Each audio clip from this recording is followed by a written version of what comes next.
Hello and welcome to Tusk Radio. I can't believe we're actually going to be pulling this off. The first thing we did was Bracky was talking into a microphone that was live, asking if I could change his headphone volume, which is fantastic. That's the greatest thing that's ever happened. This is the perfect way to start it off. It is. I can't imagine a better start than you making a mistake instead of me. Following from our auditory assembly days, it would always be me starting out with a mistake, so I'm really happy to be able to point and laugh at you for once. That feels really nice to me. I'm just going downhill. You are. It's sad to see.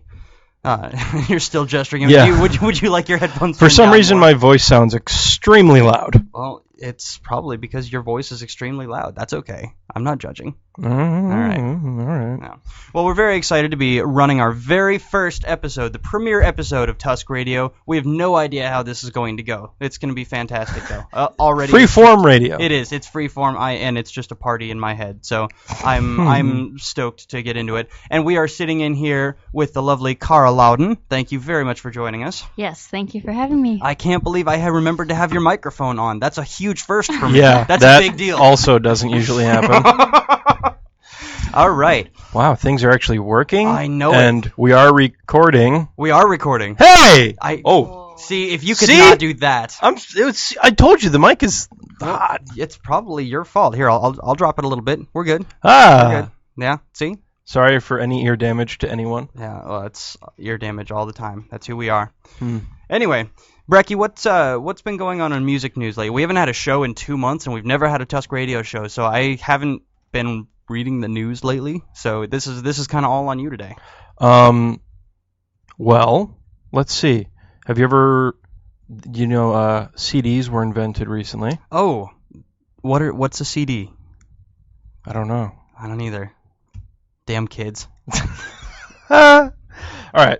Anyways, I'm going to start off with some old stuff because it's important to know your history. Ooh. On this day in music, in 1966, Frank Sinatra, at the age of 50, married Mia Farrow, who was 20 years old. That I did not know. I saw that and was like, oh, that is quite scandalous. Wow. Mind blown. I had no idea. Right? So Frank Sinatra was kind of a creep. In 1976, Deep Purple broke up, which is unfortunate. In 1980, Billy Joel earned his first gold record with It's Still Rock and Roll to Me, which is surprising that he didn't have a gold record before that, for some reason, to me. I mean, It's Still Rock and Roll to Me, I feel like, was the first thing that he did that really exploded, and I feel like I knew that, but... I guess. It's one of those things where you think he was bigger back when, but he wasn't. It's kind of like how, what's the Jimmy Stewart movie that's Christmassy? I've got no idea. It's a Wonderful Life. It's a Wonderful Life. That movie was a huge failure when it first came out. And now it's like a Christmas classic. That kind of thing. Kind of a failure. Anyways, on this day in music, what's the date? The 19th. Yeah. Yeah. Yay! In 1947... You did it right, huh? I'm learning. In 1947, Brian May, the guitarist for Queen, was born. And apparently no one else was born on this day because why would they be? Congratulations, Brian May. You get a day all to yourself. There were 3 huge songs released on this day. First was the Beatles' Help. Really? Was released on this day in 1965. In 1969, the Rolling Stones released Honky Tonk Women. Women? Is it woman? Women? Women. You release Honky Tonk Women. Am I from Quebec now? Apparently you are. Women. And in 1954, Elvis Presley released his first single on Sun Records, which was That's All Right, which is an awesome song. Killer. All right, a few things in current day news. Sinead O'Connor has become a grandmother, and I feel old. Yeah, wasn't she just ragging on Miley Cyrus? Was it Miley Cyrus? Like 3 months ago? Even more recent than that. From like one young woman to another was kind of the vibe that I got from the open letter.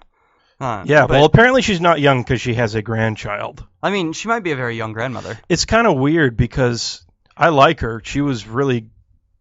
I like the stuff that she put out way back when. I don't know what she's doing recently.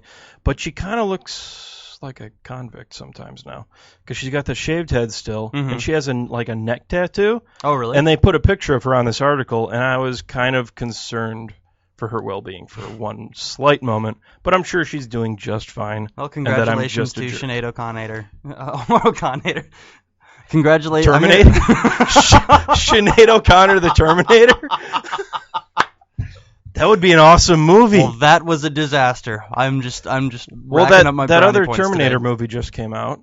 Did you know that there's a new Terminator movie? I didn't realize it even came out. Yeah, the trailer it didn't do much for me. Well, it's Arnold Schwarzenegger, and he's in his like 60s now. Well, he can't really. But he's fighting a young version of himself, so that's boring. What? Yeah. I didn't even see the trailer. That's what happens? Apparently. I think so. So did they like time travel Arnold Schwarzenegger to the current? I don't. These I are the don't wanna talk important about questions. Terminator. No, they're not. That's the thing. This whole movie just looks like they're just flogging it at this point. Like I can't do another Terminator movie. I even Did you liked see the 3? last one. Yeah. I saw 3 and 4. Liked them both. I didn't see 4. I saw 3, and it was. Yeah, but at this point, I'm ready to say, hey kids, remember the Terminator movie? What a great story, right? I'm not ready for the Terminator story to still be a thing. I'm ready for it to have been a thing, because I feel like it was a great. I'm package, amazed they even tried and a now third they're one. now they're still going, and I just kind of want them to stop a little bit. And is that weird? I don't know. No, because the last few have not been up to par with what the second one was, which Yeah. was amazing. Yeah, the second one was terrific. Yeah. Anyways, another story. Ed Sheeran feels under pressure to find his soulmate because his parents have set such a good example of the perfect relationship. And in other news, if anyone knows Ed Sheeran, give him my phone number. Because he is really talented. Well, Ed, you heard it here first. Wouldn't you marry Ed Sheeran? I absolutely would. No questions. Kara? As yeah. a straight Okay. male. I think so. Yep. Yeah. Okay, I can go for that. Wait, not as Hall & Oates said. They said I can't go for that. Shoot. Never mind. See, you can't even get your musical references right. Well, we've been off the air for like a month and a half. I'm know. just like it's so Just a weird to little be loopy. talking into a microphone right now. Yeah. I can't believe they let us do this on the regular. Somehow they asked us back. It's crazy. Neil Young has joined Prince in pulling his music from all streaming platforms because he thinks the quality is not up to par, because he's one of those people who thinks it needs to be absolutely perfect. Wait, so are you saying Neil Young is one of those people that thinks he can tell the difference between an MP3 and a WAV file? Because Yeah. Well, I have started met one person that could legitimately tell the difference every single time, and everyone else that I've ever met that said that was just out of their mind. Who full knows? Of crap. Maybe he is, but like it's not an excuse to take it from people who love it and listen to it. Well, I and think. I don't even But mind at the same time, pulling streaming music services off of iTunes and streaming services. I don't Yeah. mind that as a moral stance. Like Mhm. I worked really hard for this, and I don't feel like this He is Neil Young. adequate return on that, so I'm pulling it off. Like, I'm fine with that. I don't necessarily agree with it, but I'm fine with it as a concept. Yeah. But I'm pulling it off because the compression quality bothers my ears.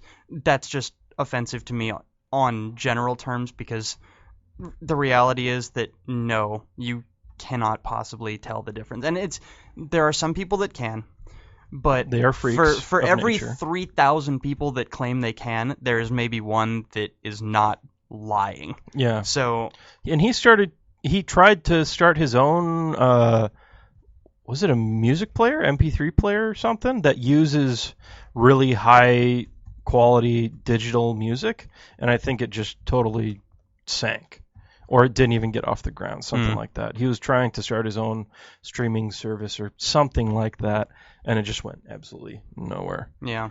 unfortunately. Well, let's thank God we have Jay-Z to jump in and try again. Yeah, that's going well, isn't it? Yeah.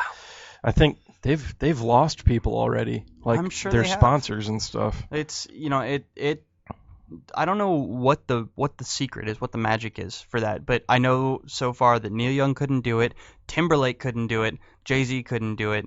So I don't know who can, but I know that they're going to be a wizard. You know who's going to pull it off is going to be Taylor Swift.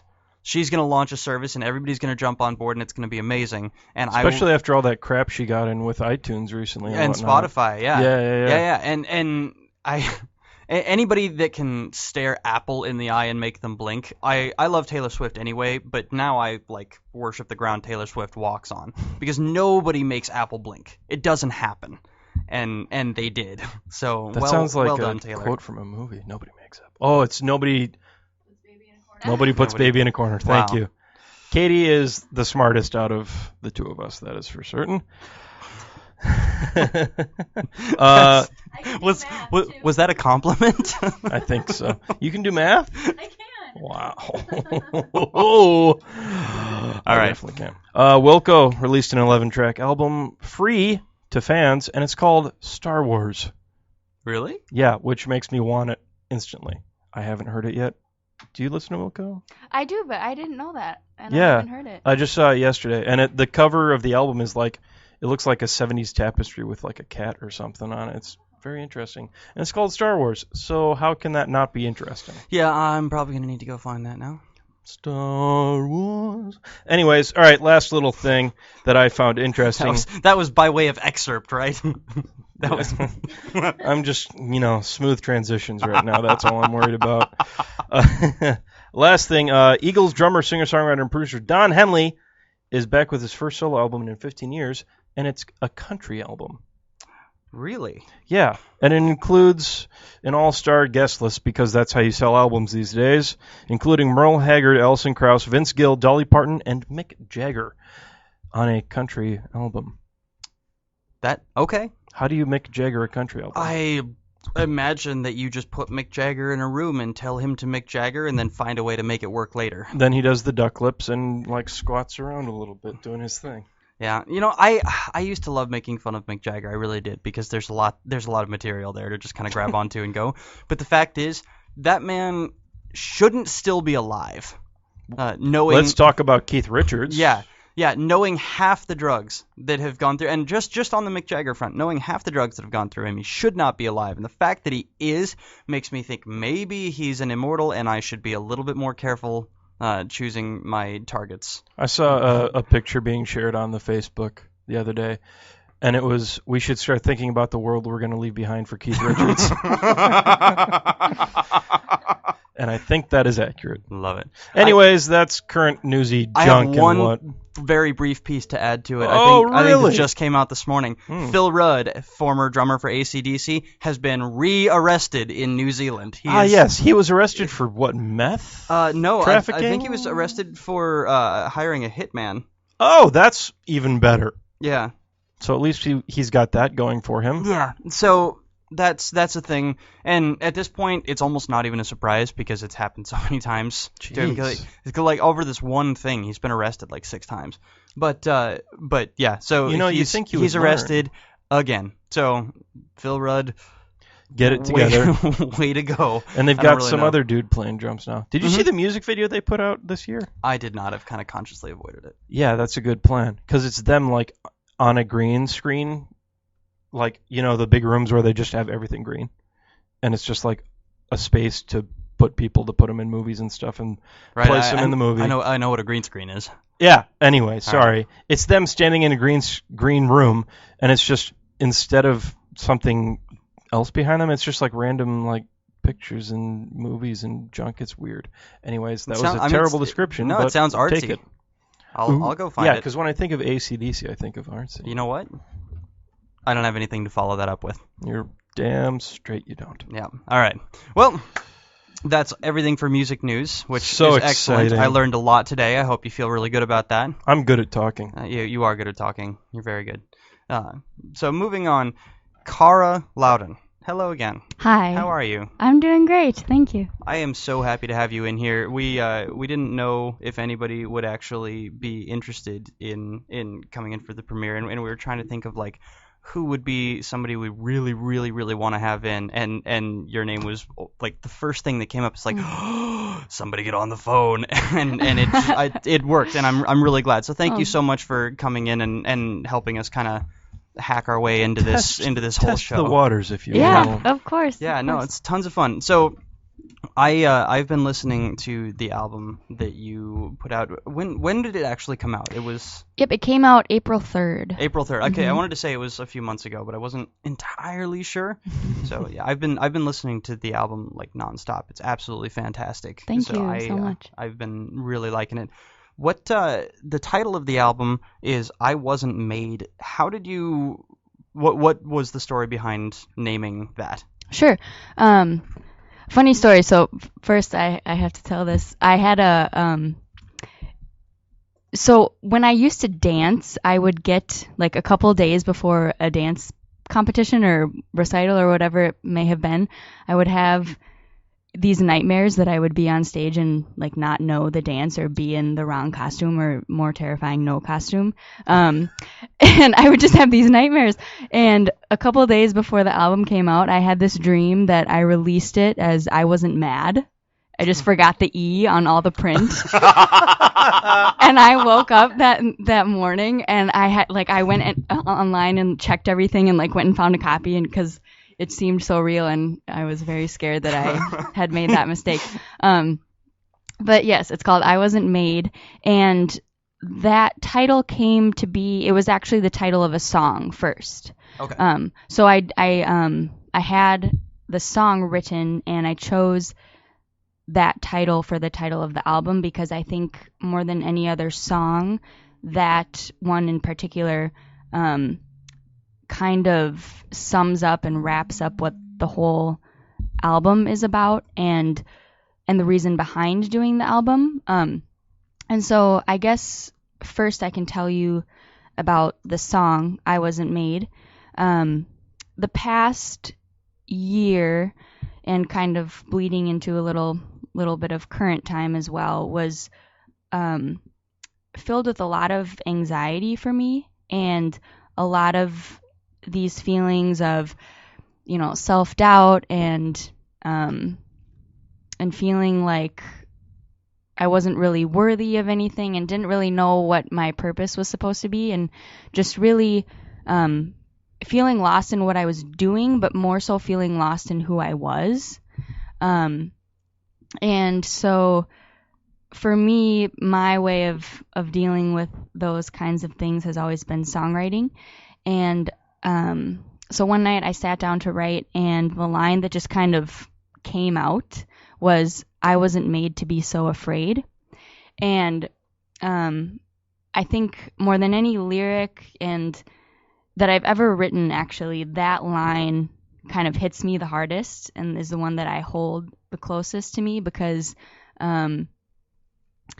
it's a strange thing, because for me, writing songs is sometimes a way of like what I would say to myself type Sure. of a thing.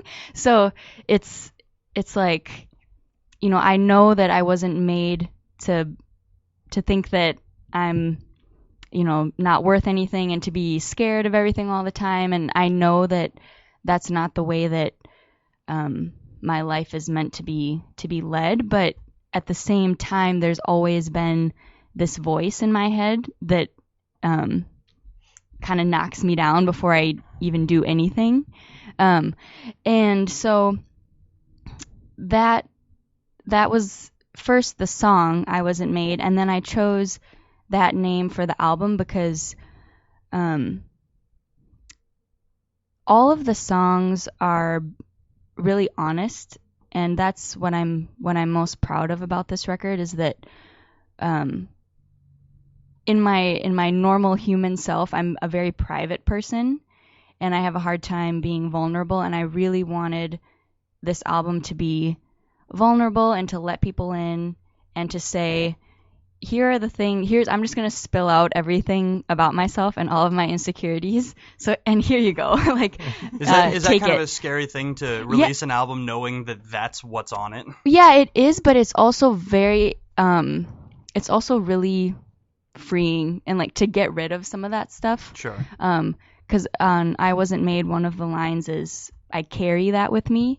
And it's like when you've been carrying these things with you for so long, and they're building up to be able to release that, is such a cool feeling. And not only that, to have people, after the album was released, I had some people send me messages with, songs that they related to or certain lines that stuck with them. And as a songwriter, man, that's the coolest thing, to hear someone say, wow, I'm so glad you wrote that because I feel the same way. Like, that, to me, I live for that. And that's why I write, because if someone can walk away with that and have it help them in some way, sure, then it's totally worth the little bit of insecurities with making that stuff public. Mm-hmm. So that's really, I mean, that's pretty heavy. It takes, I think, a lot of guts to release an album like that, mm-hmm. when you,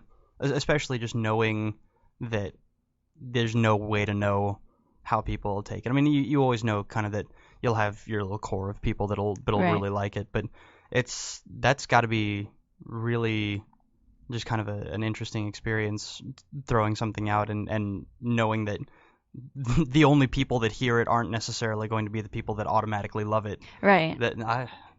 That's pretty deep. Yeah. And you recorded the album at a local joint, right? You recorded at the library? Yes. So at the library which is a studio in Northeast run by Matt Patrick, and he engineered all of the live band tracking there. Very cool. Yep. And it wasn't just you playing on the album. You have a whole huge list of people that were playing with you, right? Yes. So I'll kind of tell you a little bit about all the people involved in this project, because to me, that's such an important aspect of it, and was one of the coolest parts of making this album for me. Because I've always been like, sit alone in my room with my guitar, like yeah. moody songwriter. Like a lot of people. Yeah. And so to do this album full band and with some of my closest friends and the most talented people I know involved was such a treat for me. So John Mark Nelson produced the album, and I've been playing in his group, in his band, for a couple years now. And last summer, I was kind of showing him some song ideas and things that I had written just to get his opinion. And we had been writing a bit together, and he said to me one day, he was like, "What do you think about if like I produced and did an album for you?" And I was like, yes, that sounds right. amazing. Let's do that. Wait, twist my arm. Yeah. And so we got to work on it, and I will admit at the beginning I was a little more hesitant, not mostly because to me the idea of, I've released like songs and EPs, but for some reason the idea of doing an album seemed really daunting to me.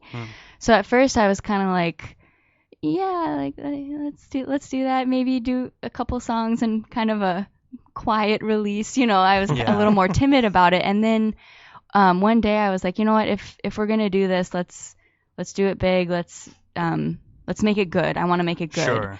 And so I launched an Indiegogo campaign, which is similar to, more people have heard of Kickstarter, but similar to that, and started raising some funds for recording time and studio time and mastering and all that stuff.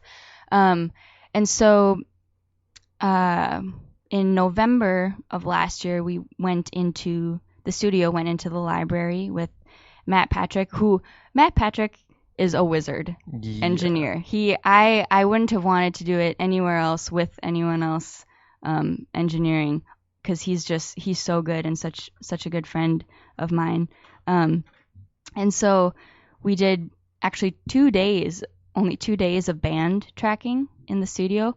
And the band was Ben Kelly on bass, who I just adore, Steve Bosman's on electric guitar, and my buddy John Ogilvy did drums, who moved to Nashville. Come back if you're listening. That's sad. I miss that dude. Yeah. Damn it, John. And then I obviously did vocals and keyboards, and John Mark Nelson did a lot of the acoustic guitar parts, and he did just so many things. I could I could go down a list. He's not talented whatsoever. Gosh, he added, a ton of extra guitar, drum, extra auxiliary percussion stuff that just really rounded out all of the songs. And he also did a ton of arranging for it, which cool. Yeah, which was a really cool thing for me, because I would come in with the songs,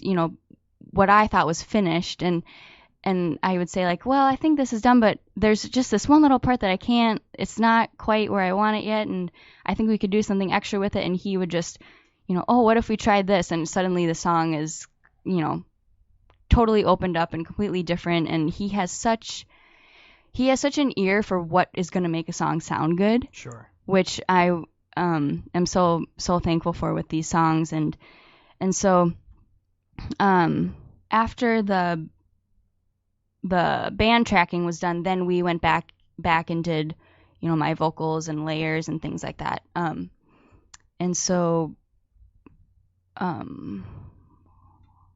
you're gonna learn that I lose my train of thought with every question. Where was I going? That makes me so happy. It means I'm not alone. I'm not the only one that does that. And then it went to mastering, and Huntley Miller did the mastering. He did a fantastic job. And then Copycats did all the printing.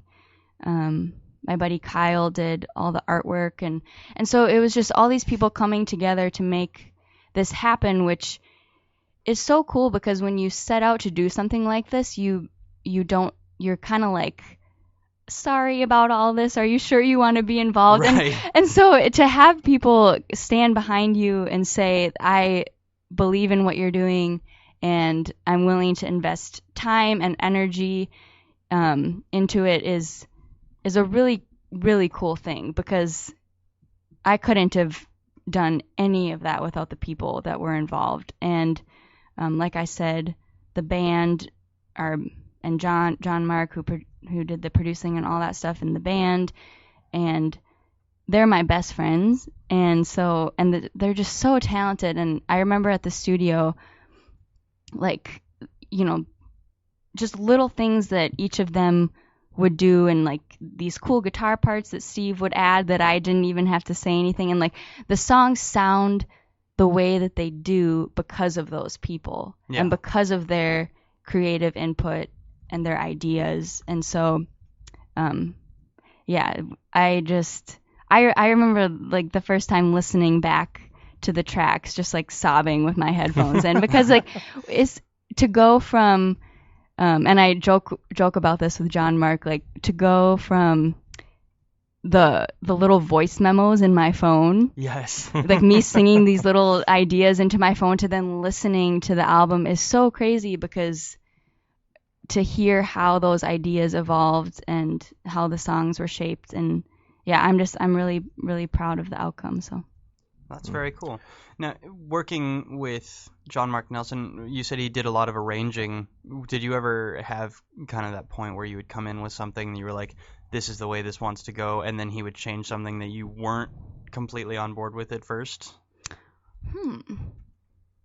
Let me see. I mean, I remember being pretty open to changes, and I've never been someone where once I have a way that I think a song should be, that's the only way. I was very open to changes and ideas. Yeah, I don't think so. I don't have anything for that one. That's a pretty cool working relationship. Yeah. It's really never butting heads with somebody that's doing something like that.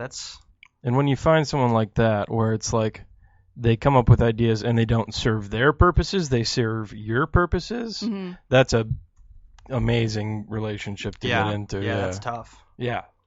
No, it's very cool. And you've been, since the album came out, you've been doing a lot of other work with John Mark Nelson as well. Mm-hmm. You've been doing weekend excursions and that type of thing all over the place, right? Yeah. So I've been playing in his group for a couple years, and it's funny because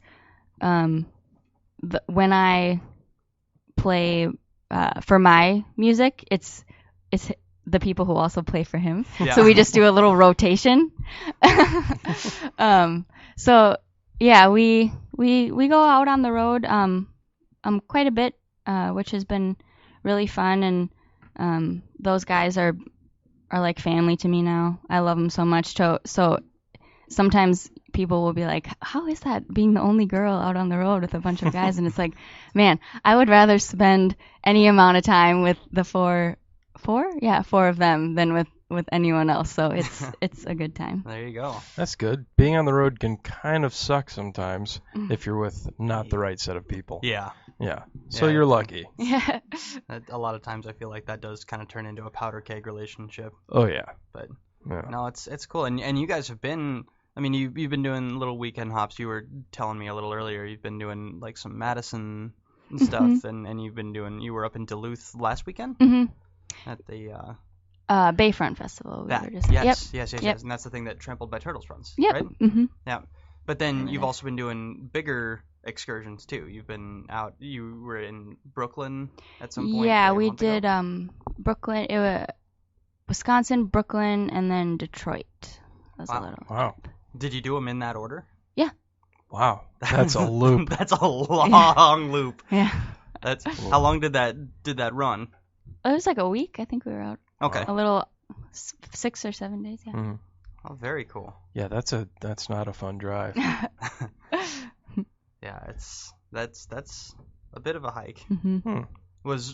Have you been to Brooklyn before? Been anywhere? I had in New never York been before? to New York before. No. No. I'm always afraid to go. Like because I keep hearing all these things about it, and It's the best city. everybody that's been there tells me, oh, you have to go to New York. It's the best. And I'm a little afraid because everybody's built it up so much for me that I'm afraid I'm gonna get there and like the first thing that'll happen is I'm gonna get mugged, and then that's just gonna be my impression of New York from there on. You're scary. You'll be fine. Yeah. Oh, okay. Thanks. Yeah. I wouldn't mess with you if I were a mugger on the street in New York. So take comfort. Well, if you were a mugger on the street in New York, everybody would feel much better about muggers on the street in New York. Are you saying I'm incompetent as a mugger? I'm saying that if you did decide to mug somebody, you would probably be like the nicest person. Be like, hi, can I I don't know, have your wallet or whatever? like, I feel like you would not commit to being a mugger. Yeah, that's probably pretty close. Anyways, enough about muggers. I don't know how we even got there. Oh. So, Kara, I have a question for you, and then I if it's all right with you, I want to hear one of these tunes. Yes. Because I'm really excited. I've been listening to them. Been listening to the album versions, but I'm really excited to hear a live version because I haven't seen you do any of these live yet. But before we do that, I want to know the best show you have played since the album got released. Like the best show you played these tunes at specifically. Mm-hmm.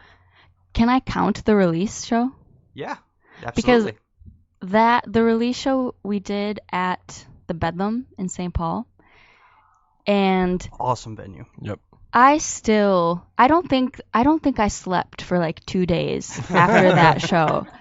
It was such a dream. I have never been so happy in all of my life.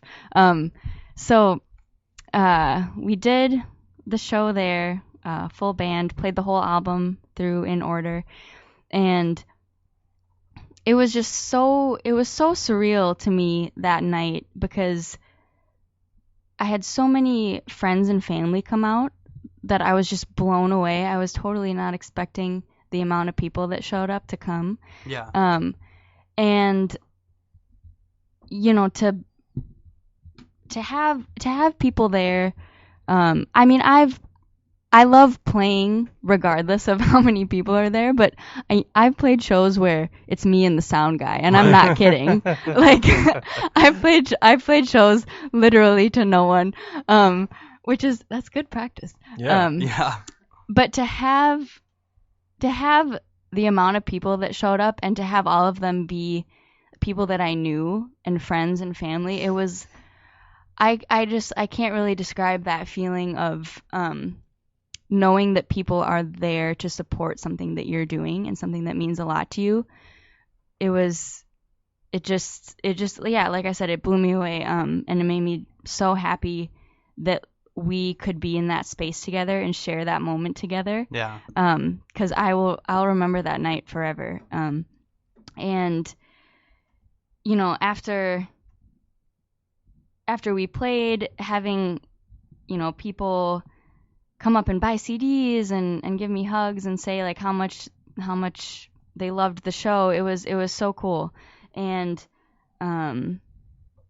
what was I going to say? Oh, prior to that, I think no one had ever seen me. People were kind of used to seeing me play with my ukulele and just me. No one had seen me play with a full band in a while. So to get to show that side of myself was really, really cool. And to share those songs in a live setting and get to talk about what the songs mean to me and the stories behind them. You know, to me, being on stage still is a really vulnerable spot and makes me nervous most of the time. Sure. To have everyone staring at you. But that night in particular, I felt probably the most comfortable and the most at home on a stage that I've ever felt. And so to be able to feel comfortable in my skin singing songs that are, you know, totally honest and totally showing of who I am, and to feel comfortable doing that was what made that so special to me. And I've gotten to play some house shows since then, and have a show coming up. Well, when will this air? It will be too late by then. No, we're. Oh yeah, we're live. Yeah, we're live oh yeah, streaming that's right. Now. So I have a show coming up next Friday at Amsterdam. So I've gotten to do some cool things since. But yeah, that night of the release show is the one that sticks out for me. So. Very cool. Now you mentioned playing with a band and how that was the first time that had happened in a while. When you're on stage and you said you ran the album through in order, did you, with the band, did it kind of change live from the way it was recorded, or was everything very much like you wanted to keep it really tight? It was it was mostly true to the recording, I would say. But not so much where like we couldn't have some artistic freedoms, you know. Sure. It was still very much like in the moment and fun, but yeah, I would say pretty much true to the recordings. Yeah. That's cool. That's a tough thing to do. If I were wearing a hat, I would take it off to you. That is not an easy thing to try and do. No. What's the I'm ready to hear one of these tunes live. What is the first tune you're gonna be playing for us? Let's see. I'll do. Why not just do the first song on the album? I'll do that one. It's called "We Come Down," and this one is about. Let's see. What's the best way to describe this one? It's about how when we're born, I guess, how. So I'm kind of fascinated with why people are the way they are, or like why we develop certain habits or like certain thought processes. I'm just very like fascinated by that part of the human mind. And so this song is about how when we're born, we're just brand new. We have our whole lives ahead of us. We're brand new only for a spark, like only for that one moment. We're completely like pure and perfect. And actually, if my sister might be listening, I don't know. She just had a baby 2 days ago, so I'm a brand new auntie. And when I held the baby for the first time, those lyrics kind of came back in my mind because like it was pretty surreal to hold this brand new baby, and I'm looking at her and thinking, you are so beautiful and you're so perfect, and like you're suddenly a new human that exists in this world. And I don't know, like I have a hard time putting words to that concept, but I'm just fascinated by that idea of like, if only for a moment, being brand new. Very cool. Yeah, so that's a very deep, like the like song is not so, it's I'll play it for you. Okay. I'm looking forward to it. So this will be Kara Laudon with We Come Down.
Fantastic. Kara Laudon with We Come Down. Tusk on KSIZ. That was an absolutely... You look like you just got shot. Whose voice is that? That would be Trevor Weist, who was so excited to record bumpers for us. How is that Trevor's voice? Well, see, these things called microphones. That doesn't sound like Trevor. That's why I was so in shock, because you said it was Trevor, but it doesn't sound like Trevor. Well, you certainly carried that with grace and dignity. I'm sorry, I was just so in shock. You look like you got slapped. Can you push the button, please? Yes, I absolutely can push the button. Thank you.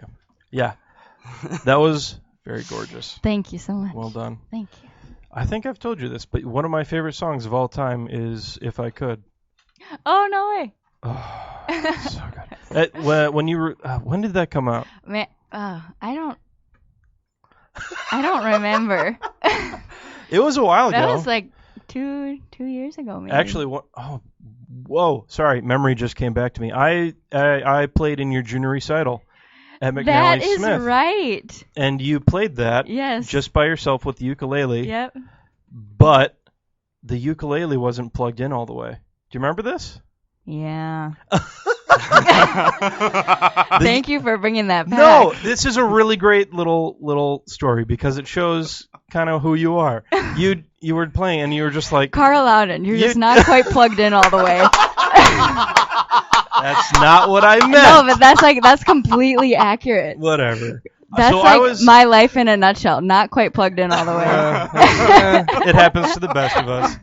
But I was on stage while you were playing this, and it was you with a ukulele, an awesome-looking ukulele, too. Was it a V? Oh, my gosh. That was Graham's. It was like an electric.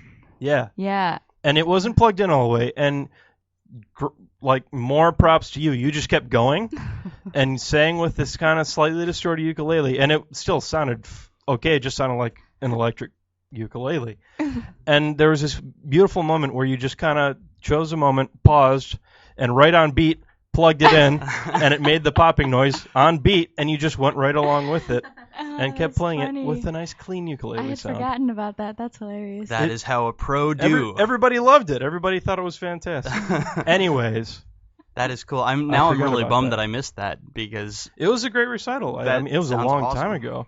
But so we all know you from McNally Smith. Yes. That's how we all met. What brought you to decide to do the whole music school thing? Oh, wow. Well, I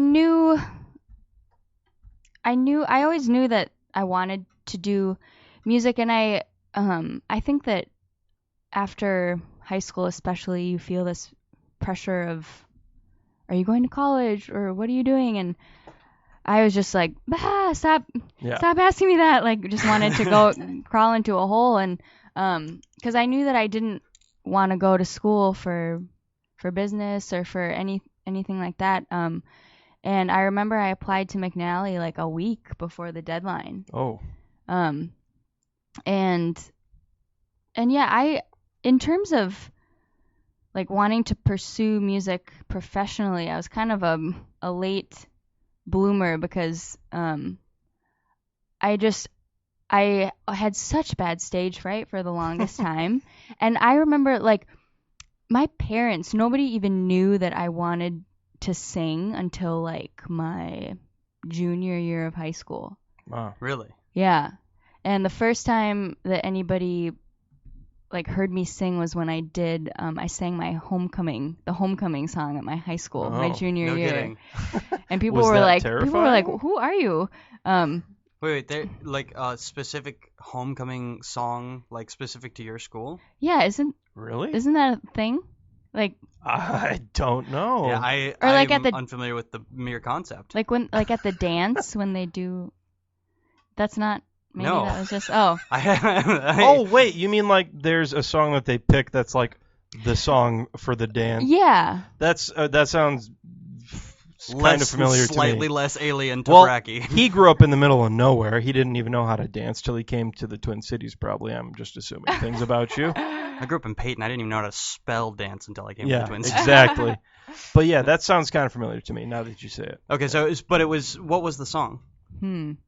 It was Collide by Howie Day. No kidding. You and I collide. My heart just stopped just a little bit. And everybody thought you were Howie Day. And they're like, Right? who is this Yeah. girl?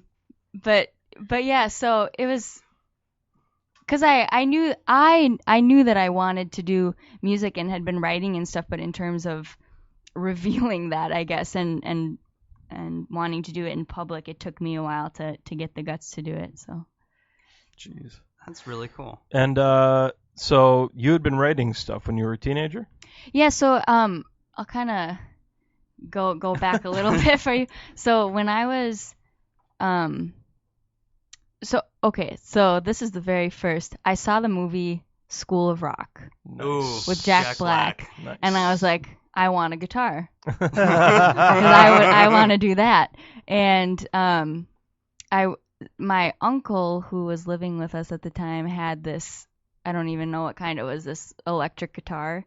And I remember like trying to play that and trying to learn a little bit. And then one day my dad surprised me by bringing home an acoustic guitar. And so that was when I was 13, I got my acoustic guitar and taught myself. And I'm not kidding, would spend hours looking up guitar tabs. Okay. And like how to play chords and how to, listening to songs and trying to figure out how to play them. And I would just sit in my room and try to teach myself songs. And then kind of figured out that I could use that to write a little bit. But like I said, would only do so in the four walls of my room. And then moving forward a little bit, when I was like 15 maybe, I don't remember exactly, but I went to a music camp, like a Rock Week music camp. Sure. And signed up for guitar. And when I got there, they placed you into bands, essentially. Like they would, place 5 people together and you were suddenly a band. And so I was the guitar player, but no one in my group wanted to sing. And so they all kind of looked at me like, well, I was the only girl. They were like, well, will you just sing? Because none of us want to sing. And I was kind of like, okay, fine. But on the inside, I was like, yes, I do want to sing. Because that's really what I wanted to do from the beginning. But I was just, for whatever reason, was too scared. And so I then was the singer of our group, and our assignment was to do 2 covers and then write an original. And so, oh gosh, what did we do? We did Time After Time Quiet Drive version. No kidding. Whoa. And then we did Down by Blink-182. Wow. And then the original song was Now That You're Gone, which was like my first debut of an original song.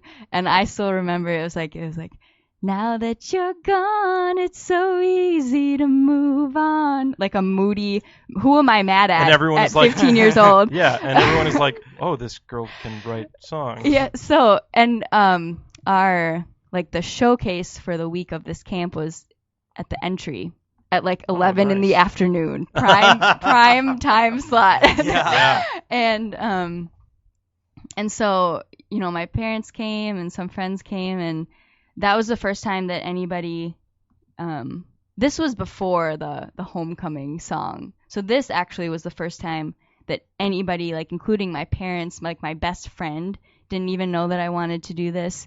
Anyone saw me on stage. And so that kind of gave me, I got the bug from that moment on to want to be on stage and to want to sing. And yeah, so then started writing songs a little bit more, and kind of picked up, ukulele and picked up keyboard. And so it's kind of been evolving ever since. But these, I know it's jumping forward quite a bit, but this new album and these songs, I think the reason I'm so proud of them is because they're the most mature songs I've ever written. A lot of my stuff in the past has been like, poppy, like ukulele, which there's nothing wrong with that, but I think that there were a lot of things that I wasn't saying that I wanted to say, and I feel like finally on these 10 songs I really lyrically kind of wrung myself out and said everything that I wanted to say, that I was kind of keeping locked up. So well, and it's so funny that you mentioned that. Sorry, Bracky. It's so it's so funny that you mentioned some of the older tunes, because I did a write up on one of your tunes back in the day for the Auditory Assembly blog. It was I don't remember the name of the tune. I remember the video well enough because I think it was all shot at Minnehaha Park. We'll never find. Yeah. That's the one. We'll never find. And I remember the song, and I loved it. It was super bright and just the right amount of cheesy, but it was like it was perfect. But listening to this album, I was also thinking a lot about like how different it is. It's because it really is. It's a lot more. It's a lot deeper. I think than some of the older stuff, and it still sounds phenomenal. But it's very different. Yeah. Do you think playing with John Mark has kind of pushed you into that kind of side of things? I think like I always say one of the reasons why I love that group is because they inspire me to want to be better. When you're surrounded by people who are extremely good at what they do, it makes you want to rise to that level. And so I think like in terms of my playing, it's done that, like my piano playing and yeah, my writing too. It's kind of pushed me to want to dive a little bit deeper and not do things that just come easy. Right. Yeah. Where was I had something good to say about this. It's because Adam and I are here. We sap all this is what I was gonna say. So, I just lost it again. Wow. Hey, if it happens one more time, you're on par with Bracky. Something just beeped. That was probably my watch. Sorry. I think when you write on an instrument that's different or that's not necessarily your go-to. Like for so long, it was if I was going to write, I would pick up a guitar or a ukulele. And with this album, most of the time I went to keyboard to write or to piano. And I think that made a huge difference in the songs and in my writing was picking a different instrument to write on. It kind of opened some doors for me to try like different chords that I wouldn't necessarily do on guitar and sonically just opened up some things that wouldn't have happened if I wouldn't have gone to the piano to write. So yeah. Right. Okay. Interesting. That's very cool. I think we are probably about due for another song if you're up for it. So this next one I'll do is called Summer Haze, and it was the single off of the album. Yeah, here we go.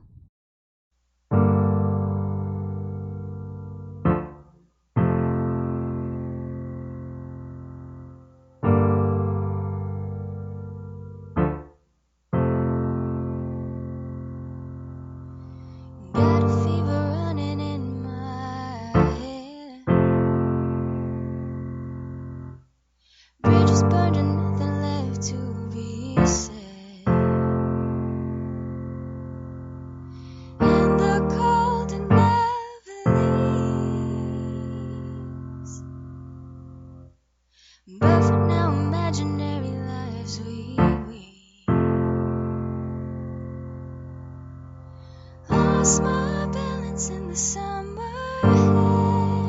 haze. We fall over just to fall away.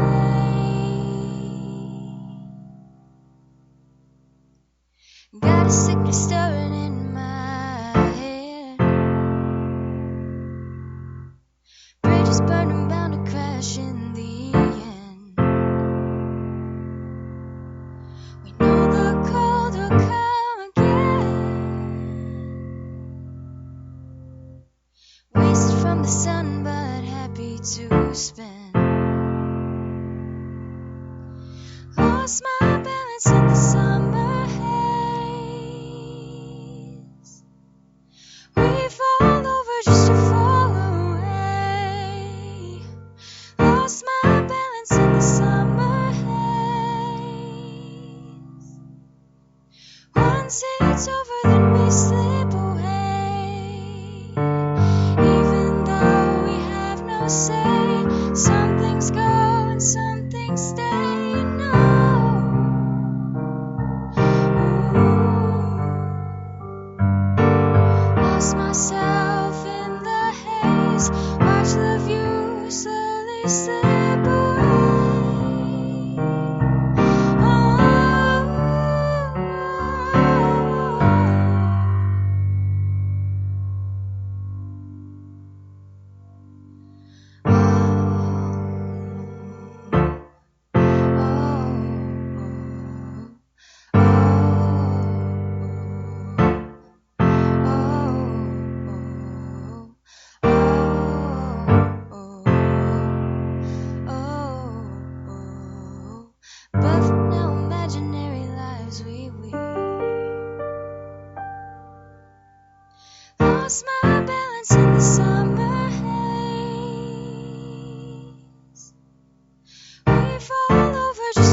Summer Haze by Kara Laudon. Thank you so much. That was fantastic. This is Tusk Radio. All right. Well, I'm going to take a minute to come down from that. And I don't mind telling you on a personal note that I have been singing the chorus of that song in my head since you put the album out. Like I catch myself whistling that once a day. It's just there's something about it that is just right there in the front of my mind all the time. I earworm. love it. I'm so glad that you just pulled that one to play today. Thanks. Because Thank it's you. so good. Thank you. But so what's the story behind that tune? That one is about how in the summertime, sometimes, I guess like in literally the title, things can get a little bit hazy and not really reality. Like I feel like sometimes we get a little bit caught up in the summer, and I guess in particular is relating to a relationship. So it's kind of like it's the summertime, it's fun, like, but it's not really reality. Like I lost my balance a little bit in the summer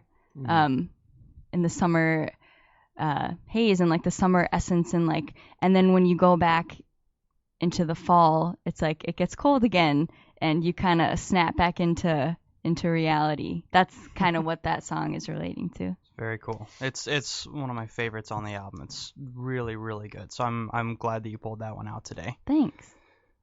Fantastic. I think it's probably time we take a quick minute to thank our two sponsors for today's show. The first one is School of Rock. School of Rock Twin Cities, which actually currently employs at least 3 of the people in this room. So fantastic company.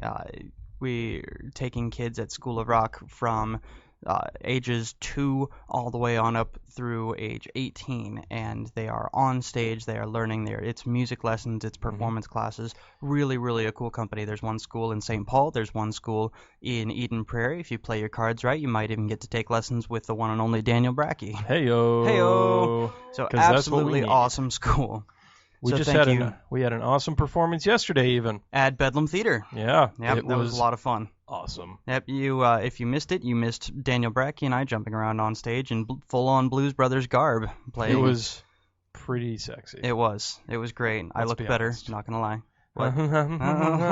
That's actually not true, because you really do pull off the Jim Belushi thing like to a That's T. all that people tell me when I say that. They're like, "Where's your Jake?" And I'm Yeah. like, just stop, please. It's pretty brilliant. And our other sponsor for today's show is Mac Music. So Mac makes tuners, they make guitar cables, they make guitar accessories, and they are available. Most of them are available online on retailers like Amazon.com. Really, really high quality, good stuff. We use them at School of Rock. We do indeed. I've been using Mac patch cables specifically for pedals, and they're just the greatest. Nice and heavy. They're really, really, really well made. Good tuners. So if you get a chance, check out Mac. That's the music accessories company. You can find them specifically on Facebook. I'm looking at their Facebook page right now, and they have links to find all of their stuff. You can also find them on the web at macmusicaccessories.com. That is MAC, macmusicaccessories.com. So thank you very much to both School of Rock and Mac for helping us out getting this sucker launched. It's been a lot of fun so far, and I am ready to come into the part where we get to watch Kara really kick Daniel Brackey's ass at a game of Instrumentor. Is everybody up for this? Because No. well, you never are. It's because I lose every time we play the game. You do. So It's been a while, so I'm rusty. Yeah, I'm very excited to be bringing this game back. We used to play this on Auditory Assembly, and just to go over the rules here, what I'm going to do is I'm going to give you the name of a thing, and then I'm going to give you 2 separate definitions for it. So each of you is going to decide which is the proper definition, and then we'll be keeping score as we go. At the end, the one who's got the most right wins. Everybody pretty on with those? Apparently, this is also... it's going to be Kara. What do we win, a grape? If you want to take a risk on these grapes, so I picked up this cup of grapes at a gas station. Not even gonna lie, I don't want to unseal it because I'm just terrified that I don't know if I'm more afraid that they are going to be, terrible and wretched, awful, and I'm just gonna like throw them across the room and cry, or if I'm more afraid that they're actually going to be pretty legit, and then suddenly I'm gonna have this thing for gas station grapes, which just sounds bad in my head. I don't know which I'm more That afraid sounds of, like a real so problem. I haven't opened them yet, and I probably won't. They're probably just gonna sit there on the desk Forever. I'm just gonna leave them in the studio. They'll be a and they'll staple rot. of our show from now on. Yep. Those grapes are just gonna be with us forever. Delicious. All right, so are we ready to play? All All right, we've got Katie Allison over here keeping score for us, so we'll know that nobody's capable of cheating. All right, first one is Puili, P-U''ILE. Yeah, Kara's face. that was actually a pretty great face. I love it. So, Are people gonna see me sitting here? yeah, theoretically Oh. that camera up there does capture your face, so it is a theory. Sorry. Okay, so Puili. Is it a variety of hawk found in Hawaii, or a split bamboo rattle, or a strain of Polynesian bird flu? That's 3 options. That is 3 options. I decided to throw in an extra. What was the first answer? The first answer was a variety of hawk found in Hawaii, or a split bamboo rattle, or a strain of Polynesian bird flu. I'm gonna say answer A. You're going with the hawk? Yeah. What do you got? Puili. I'm gonna go with the hawk. All right. Well, that's 0 points for either of you. It is in fact a split bamboo rattle. Dang it. Next one. We're musicians. We know things. Next one is Ipu. Is it? That's IPU. Oh. Okay. Yep. Is it a small flightless bird native to Guam, or a gourd drum used in hula music, or a strain of Polynesian bird flu? Apparently, that's an answer in all of mine. I don't remember making this. Must have been very tired. I'll go first. Ipu? Ipu. IPU. It's not Ipu. It's not an Apple product. I am not positive that it isn't pronounced IPU, but I'm positive it is not an Apple product. Okay. Yet. I'm gonna go with the bird. All right. What are you going with? Sorry, what was the first one? I just can never. By No, the time you say the third answer, I can't remember what the first one was. All right. So the first answer is a small flightless bird That's the one I native wanna to Guam. pick. That's the one. You're going with bird. We're both going with Yeah. bird. And you're both wrong again. It is a gourd drum used in hula music. So that far, really does sound like a bird. It does, Yeah. doesn't it? Yeah. It's like it's like one of those things. It's like that's the noise it makes, so they called it that. It Right. goes Ipu or some crap. I don't know. I'm not a bird caller, so don't take my word on that. That's the. Can you do that again? Just Ipu! Ipu! That's like a Pokemon noise. Now I hate you. Wow. See, I was starting to like you there for a second, but then you said Pokemon. Yeah, And now give I'm me gone too again. much faith. I just unplugged. Wow. All right. The next one is Hupoi. It's Hoopoe. Is it a bird found throughout Afro-Eurasia, notable for its distinct crown of feathers, or a hollow log, usually teak, played with 2 short and heavy sticks, or a strain of Polynesian bird flu? I'm gonna say the bird. You're going with bird again. Yeah. All right. Because Bracky? one of these times Yeah. it's gotta be the bird. Dude, I like her logic. I'm going with the bird. All right. Well, that's a point for both of you. Hey! It is, in fact, Nice. finally a bird, and it is not an attractive-looking bird. Like from feet to the very top of its head, it's just a bird. But then it's got this crazy mohawk of feathers that's like bright orange. It's ugly as hell. I Yeah, don't know, but I that's- bet the ladybirds love it. Probably the ladybirds are probably way into that. Sort of like human ladybirds are very much into guys with giant orange mohawks. So that's what I go for. Yeah, Okay. exactly. If only I could grow hair. Here's my problem. Aw. Aw, that's very sad. Aww. All right. Next up, Ili, apostrophe ILI, apostrophe ILI. It's the greatest spelling of any word I've ever heard. Is it a brightly colored bird commonly kept as a household pet in American Samoa, or 2 water-worn stones played in a similar fashion to castanets, or a strain of Polynesian bird flu? Oh, that's right. I have to answer first this time, don't I? Yeah, it's kind of your turn. Ili. Ili. Man, I'm gonna go with the bird.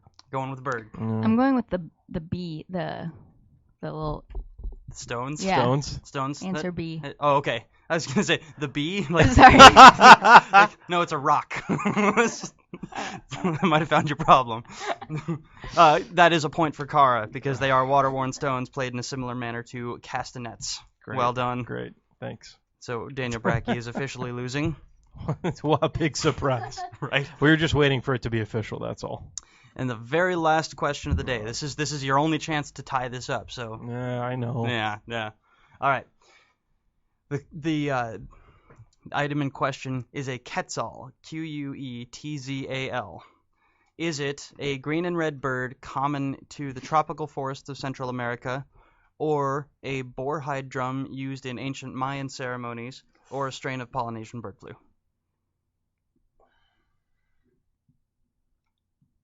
I really wish we had Jeopardy music on cue right now. I feel like that would be really excellent, but we'd probably get sued I think it's like the crazy. drum. That sounds You're going with the drum? right to me. Yeah. Okay. I'm going with the drum, too. You're going with the drum as well. It is a bird. Quetzal. It is a bird. But no, that's excellent news for you, because Oh yeah, because I win. because Kara officially wins.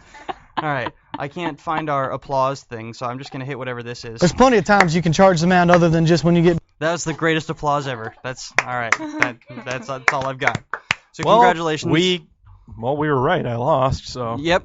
at least we can still predict the future. You know, just one of these days, I'm just going to predict that you're going to win, just to see how wrong I can possibly be. Quite wrong. Quite wrong. I'm sure It'll is be- the answer to that. It will be absolutely brilliant.